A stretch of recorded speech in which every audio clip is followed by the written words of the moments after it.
All right, there we go.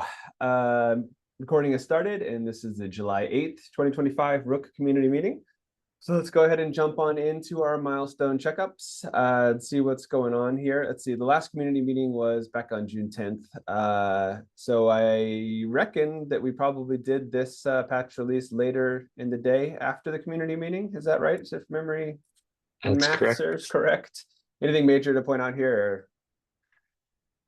Or I regular don't think so. I tinkering? mean, there were a few nice fixes there, um, but nothing critical to mention, I think. Got it. We don't have plans Yeah, currently for another 1.16, so probably not worth looking at the yeah, project board, I would imagine there. yeah. I think, So, yeah. I don't think there's anything in the project board. We have merged a couple of fixes, I think, to that branch, so we may consider one in the next. I mean, maybe around, maybe in a few more weeks. I don't know. I need to look at them and review if it's worth the release, or if someone asks for it. I'm sure we could do it. sounds good. All right, let's talk about 117 then. And first, the last patch release since the last community meeting. So the 1.17.5.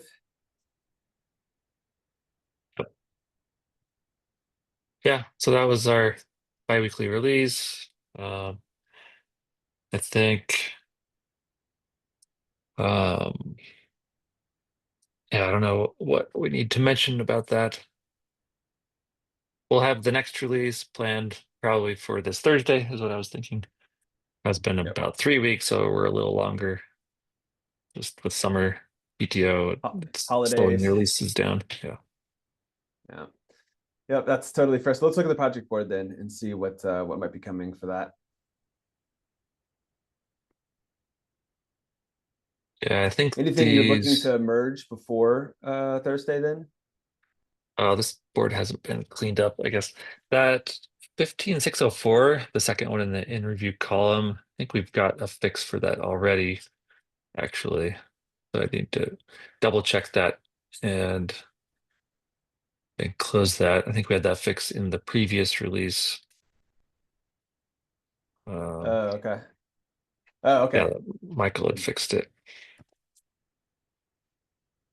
Wait, what's Oh, this open PR? there's still an open PR, or maybe I'm. Now really.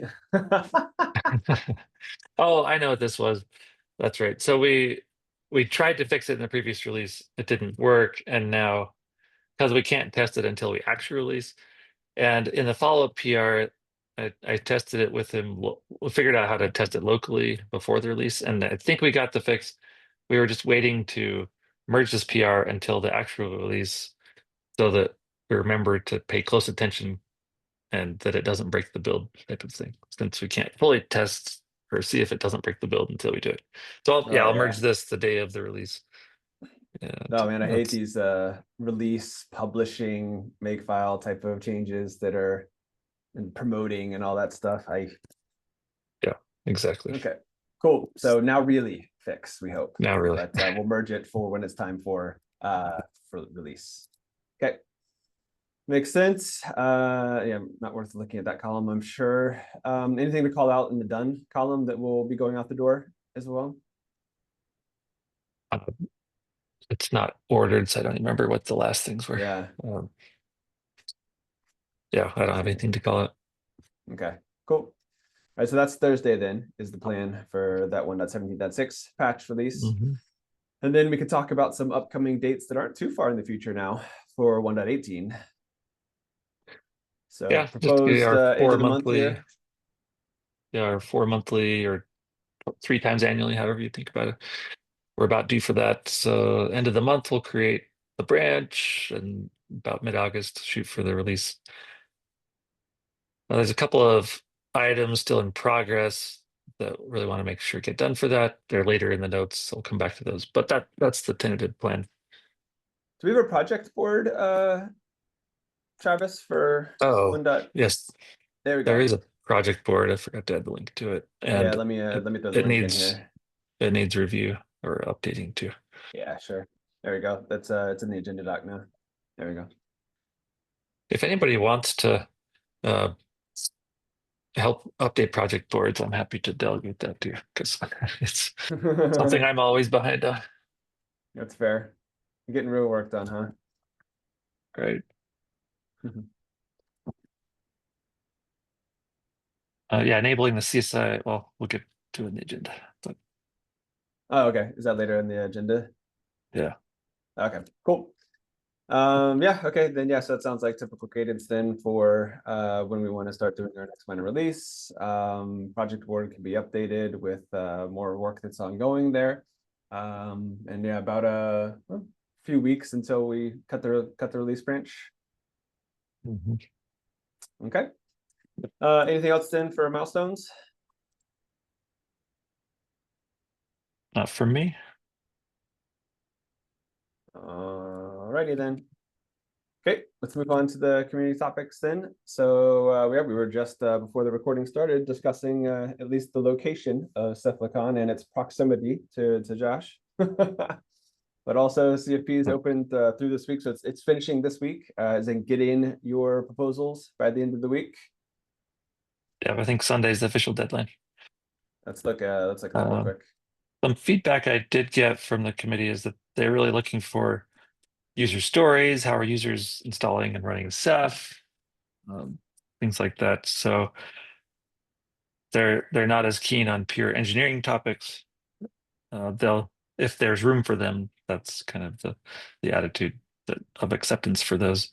But they really, yeah, look forward to user stories. So if anybody has submissions, like Josh, were you planning on submitting or I am. So I'm back home on Thursday. So I'm going to plan and try and put something together. I was thinking about doing sort of how Ceph is used at Rubin Observatory, and just doing a simple overview of the clusters that we have and sort of what the roles are, how we manage them with Rook, um, sort of some basic numbers, that sort of stuff. nice? I don't know how interesting that is to people, but it's Yeah, I think that's the type of thing they're looking for in the submissions. So for sure. Yeah, that follows the general trend of a general KubeCon as well, right? It's like user stories are the most interesting ones for folks that are adopting and trying to find success as well, right? That's a bigger community of users than there is of contributors. Yeah. Another talk. yeah. I mean, I think or go ahead. I was going to say I think that I think I can make it so that it is useful for people who are considering or evaluating Ceph. In that, at least within our organization, if Rook didn't exist, we would not have deployed Ceph. It wouldn't have happened. And so I think that is a useful thing that I can give people some feedback, or at least on our experience with it, and if they're considering migrating to Ceph, how that might help them get started. Right. Nice. Yeah, that's a very interesting perspective as well.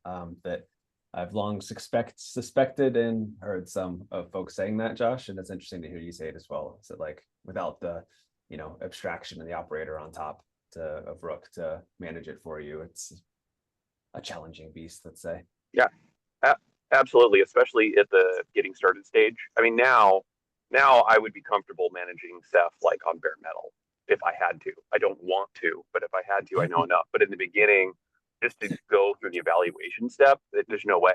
It just never would happen. So yeah, you've learned a few things since you started, huh? absolutely. Right on. Yeah. I was going to say another talk working with Parth and someone else from our team on submitting is kind of best practices of running Rook, and we're looking for kind of user stories too about what users are finding as their best practices. So I'll reach out to some other upstream users. And yeah, Josh, if you're already planning on submitting, we'll leave your best practices for your talk. But anyway, we'll look for other feedback there. Cool. Sounds good. All right, so yeah, we had an issue on the 1.18 board about the CSI operator on by default. Change work is ongoing there. What sort of like let's can we bring that issue up, Travis, maybe for more context? Let's see if that works Yeah. here. Yeah. Let me put that into the doc too. Boop, boop. There we go. Right. But this is the hope with this feature is that users are not impacted and that things will continue to work smoothly. For anybody who has customized the CSI settings, they need to do it on some new CRs instead of like we've got a config map today for configuring CSI. So those settings will move places. We will automatically convert those settings to the new CRs during the upgrade, and then going forward, those settings would be applied on the CRs only. So the transition we hope will be seamless, and that's the goal of that transition. It's still Subhan's still working on merging the Helm chart because CSI operator has a Helm chart that we need to add a dependency on. There's and a few other changes still remaining, but yeah, working towards that. Well, that sounds like a good goal then as well of not even minimizing, but like completely removing any sort of user impact to it and have a smooth migration there. So I think that's great to be thinking through that and trying to accomplish that. Yeah, one more note on if there are any blockers that people find for maybe some corners scenario or setting that we didn't test, we will allow disabling the CSI operator to go back to the previous version of the CSI operator, at least for a release or two. And then in a couple more releases, we'd plan on removing the old CSI driver option completely. But at least for this release, we want to make it the new operator, the default. Cool. Sounds good. All right, moving to Go 1.24 as well. Yeah, just a note on that it's updating that and updating the Go modules, and it's leading to more code changes. And we were just discussing this with the owner, Oded. He's a new member of the Rook team. He's working on it. So it's just something in progress. A bunch of deprecated fields that are complaining. And so it's just, yeah, that'll just be a change in master for the basically 1.18 release, and not if we won't backport that. Yep, that makes plenty of sense. Cool, and then as expected, zero user impact then for that, right? Yeah, exactly. If there is user impact, it's because something crashed probably, and we don't want that. No, not desirable. Not on the list of requirements. Okay, cool. And then upcoming Ceph releases as well. Yep. I just looked in the Ceph Slack. They are trying to get a tentacle RC out soon, and the next squid release 1923. So I mean, those Slack threads have been going on for a month or so I don't know when they'll happen, but those are the next pending releases. What is the default expected for 1.8 for Rook 1.18? But I mean, by default, we'll use the latest stable from Ceph, which right now it's 1922. Maybe that'll be 1923 by the time 1.18 ships. But probably not tentacle. Okay. Yeah, probably in the Rook 1.18 time frame. That's basically as soon as tentacle ships, then we'll add official support in Rook 1.18 for tentacle. Based on how long things take, I don't expect that tentacle release to be before Rook 1.18 ships, though. Gonna run out of letters here soon. Also, getting near the end of the alphabet finally here. Right. Should be a Cephalicon talk about that. What's the plan? I guess we got 6 more years worth of letters. Yeah. Okay, cool. That sounds reasonable. Thanks for those updates there, Travis. And then there's a design for SFX rotation that we have open too. This has been ongoing for a while. Blaine's driving it. I don't know anything to discuss on it, but yeah, Blaine, any thoughts? Yeah, the design is still The design is pretty finalized. It's still open because there's still some minor but important things that we have to work around, or we have to like determine what the best like user experience is going to be for.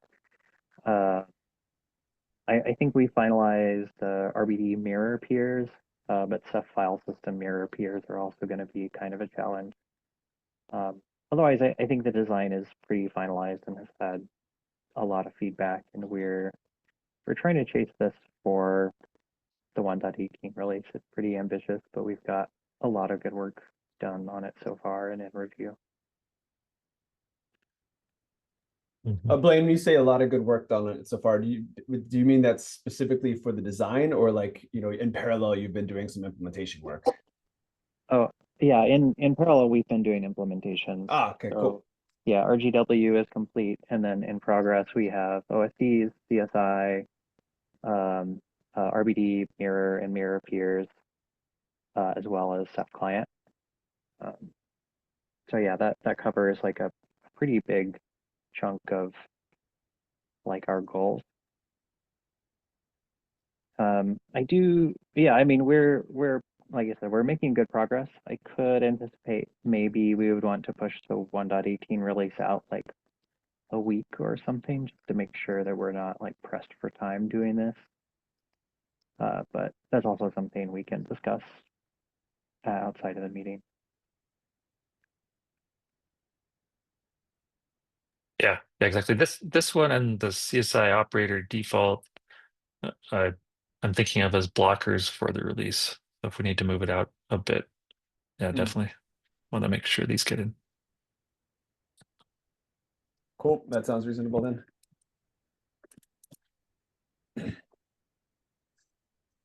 Okay, cool. Then I think that's everything for that design, and keep up the good work on that one, Blaine. So anything else that didn't make it to the agenda doc? Maybe a question back on the cephalocon topic for Topeka, since I see you're here now. Topeka, folks from CLISO planning on submitting or attending there? Yeah, I was going to discuss it, but I think I was a bit late, so I got out of context. Yeah. But yeah, I was just going to check on that if if we are submitting talks from Rook side. I also got some feedback from Ceph ambassadors call about submitting Rook talks. So maybe like something that might be helpful for like somebody coming from Ceph operator or Ceph ADM or Ceph Ansible, who might not be much aware from Kubernetes context, like or the production cases. If we can have like talks around that, maybe it might be helpful for people to like just not be afraid of Kubernetes and give it a try sometimes. So like I think the last year that was the quorum in the room. Like Dan asked if somebody is using Rook, and there were very less like show of hands in the room. So maybe the crowd in Cephalocon is not very well aware, like we see in KubeCon.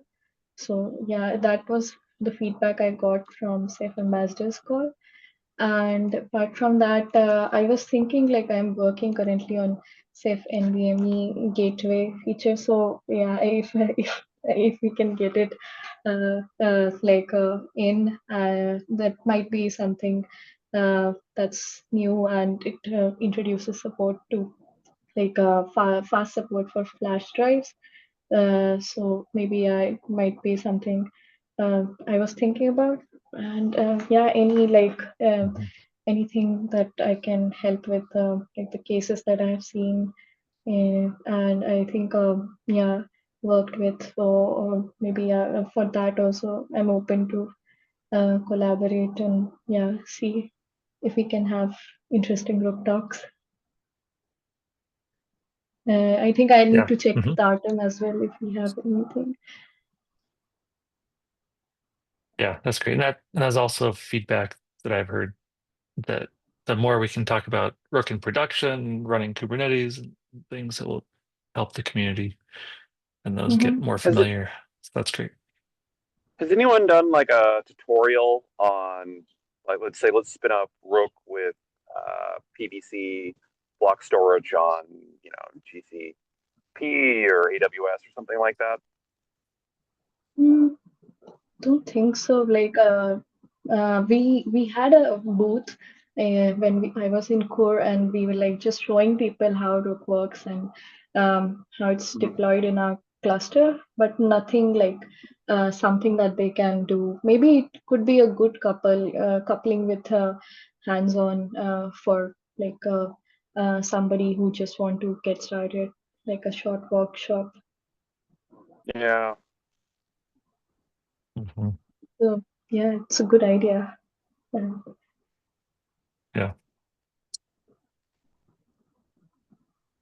Yeah, thanks to Pika.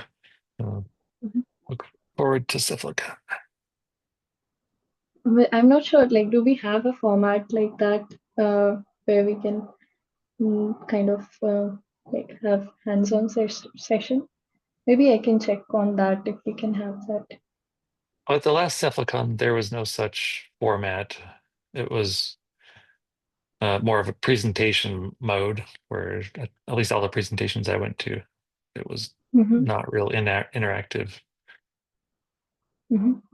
But like So I think from the talk that I gave, we kind of showed like the demo for the tracing thing was in a Rook cluster, so we kind of like accommodate it in a format like demo of something. So something interesting. right, yeah, a demo would definitely be Yeah, I mean, interesting. I think it could be done as like a 30-minute live demo thing. Yeah. Mm-hmm. Yeah. Well, Yeah. yeah, it could be. So yeah, if Josh, you are interested, and we can discuss it in like our channel on Slack as well. Yeah. Yeah, live demos are always risky because you never know what the Wi-Fi is going to be like there at the conference, or sometimes there's issues, or also known as the demo demon, that makes things not work. But I'll try to borrow Dan's Yeah, Wi-Fi or Mark's. I'm a fan of putting the video in your slide stack. right. Yeah, that's all. I actually like mine got failed, and then I had to start a video. The second case. Mhm. Right. Yeah, always an option. Yeah, sounds fun. Yeah, sounds good.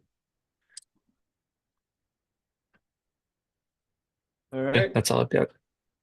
cool. Then if that's everything for the agenda this week, then we can go ahead and adjourn. And then I guess by the next time we meet, we'll probably have the 1.18 release branch created, and release candidate build out for that.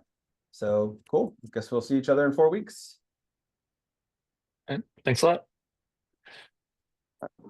Talk to you later. Bye, everybody. Ciao.